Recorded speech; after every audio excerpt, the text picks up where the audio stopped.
বন্ধুরা, আজকে তোমাদের সাথে একটা খুব ভালো নতুন রেসিপি শেয়ার করতে এসেছি। তোমরা তো জানো এখন শীতকালে নানা রকম ভাজা টাজা এই সময়টাই খেতে ইচ্ছে হয়, তাই নয় কি? তো আজকে আমি বানাবো মাছের কচুরি। মাছ দিয়ে কচুরি, ভেটকি মাছ দিয়ে আমি কচুরি বানাবো, ঠিক আছে? তো ভেটকি মাছ দিয়ে কচুরি বানানোর জন্য আমি অলরেডি মাছটা নুন হলুদ দিয়ে সেদ্ধ করে নিয়েছি। দেখতে পাচ্ছ, মাছটা আমি নুন হলুদ দিয়ে সেদ্ধ করে নিয়েছি। এবার এইটাকে পুর বানাবো, ঠিক আছে? তো তোমরা দেখো। তো পুর বানানোর জন্য আমি ফার্স্টে কুচনো পেঁয়াজ দিয়ে দিচ্ছি।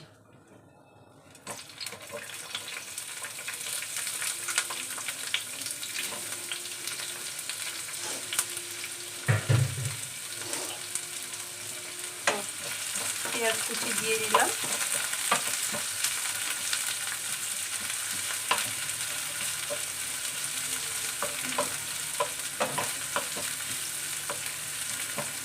দিয়ে পেঁয়াজটা যে লাল করে ভাজা হবে তখন এর সাথে মশলাগুলো অ্যাড করব। তো তোমরা দেখো কীভাবে করছি।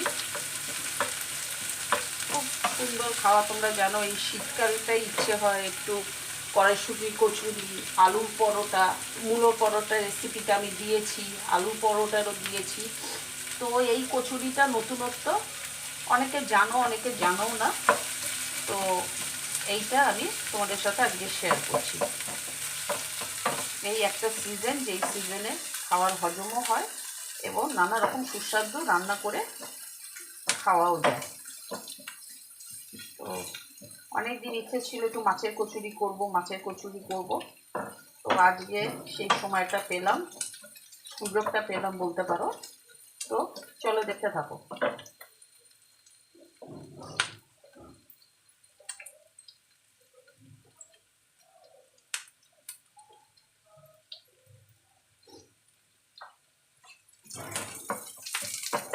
তোমরা মাছের কচুরি, মাছের চপ শুধু যে ভেটকি মাছের করতে হবে তার কোনো মানে নেই। অনেকে ভোলা মাছ, যে বড় বড় ভোলা ভেটকি হয় সেগুলো দিয়ে করে, অনেকে ভালো বড় কাতলা রুই থাকলে সেগুলো দিয়েও করে। কিন্তু কাতলা রুইয়ের ব্যাপারটা কি জানো তো, প্রচুর কাঁটা তো মাছটা, তোমাদের কাঁটা বাঁচতে হবে এইগুলো। আর ভেটকি মাছের অত সেই রকম কোনো চাপ নেই। ভেটকি মাছটা তোমরা অনায়াসেই ভালোভাবে সেদ্ধ করে, অত কাটাও থাকে না, গিজগিজে পারা যায়। কিন্তু ওই সব মাছের একটু কাটা থাকে বলে একটু প্রবলেম।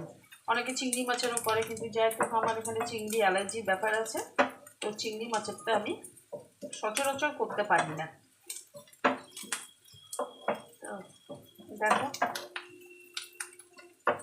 পেঁয়াজটা একটু লাল লাল করে ভাজা হয়ে একটু সফট হয়ে যাবে, তখন আমি মশলাগুলো দেবো। মশলার মধ্যে আছে আদা, রসুন, কাঁচা লঙ্কা। এখানে আপাতত এই মশলাটা আমি পেস্ট করে নিয়েছি।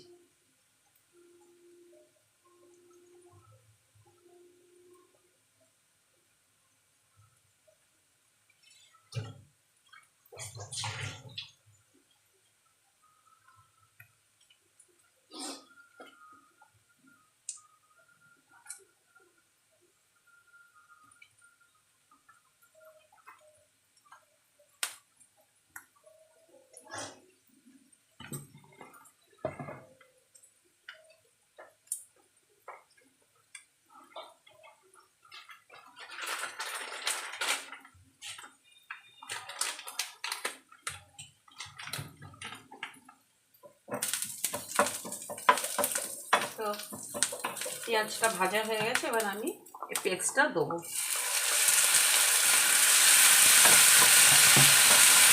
এই জায়গায় গ্যাসটা একটু কমিয়ে নেবে, একটু সিম করে নেবে গ্যাসটা।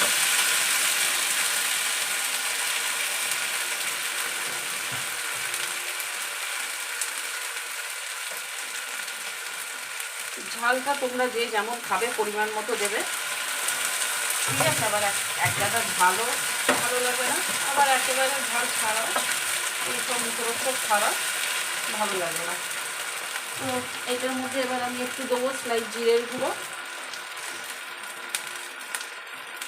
1 চামচের মতো জিরে গুঁড়ো দিলাম।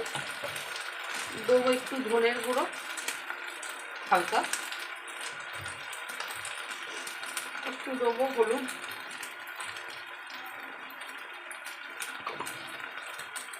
দেবো একটু লঙ্কার গুঁড়ো,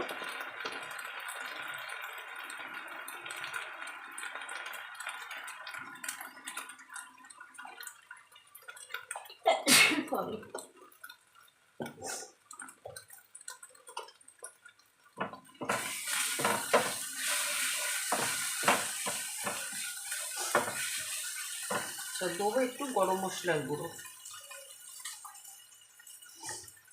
যে কোনো মাছের রেসিপি একটু গরম মশলা ধনেপাতা দিতেই হবে, নাহলে একটা মাছের আষ্টে গন্ধ ছাড়ে। তো দিলাম একটু গরম মশলা গুঁড়ো। আচ্ছা, দেবো একটু নুন। আচ্ছা, নুনটা একটু বুঝে দিও, কারণ মাছটা নুন দিয়ে সেদ্ধ করা হয়েছে, তো নুনটা একটু বুঝেই দেবে। তো আমি এটা 1/4 টিস্পুন নুন দিলাম, দিয়ে ভালো করে নাড়াবো,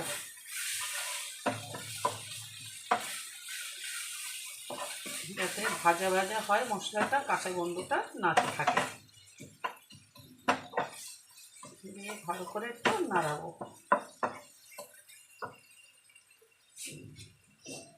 আচ্ছা, দেবো একটু হালকা চিনি,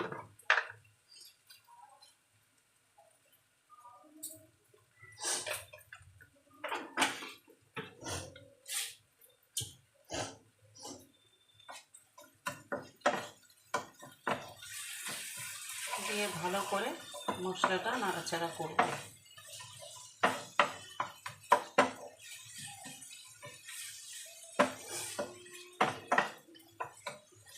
এবার আমি মাছগুলো দিয়ে দেবো।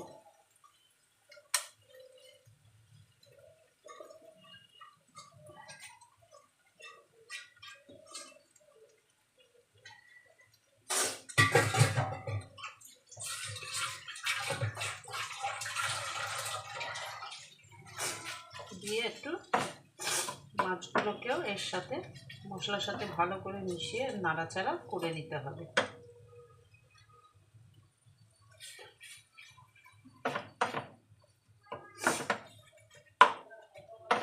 এই জায়গায় গ্যাসটা একটু বাড়িয়ে দেবে।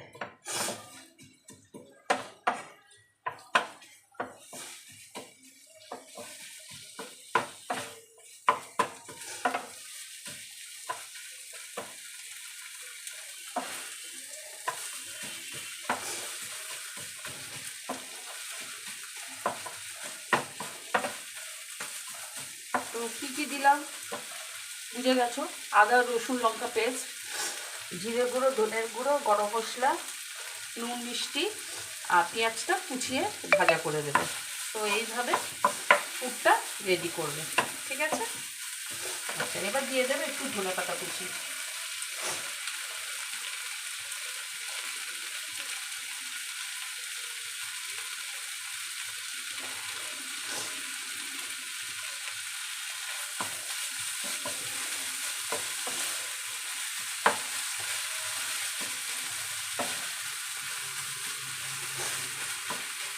তো আমাদের পুরটা রেডি হয়ে গেল, দেখে নিলে।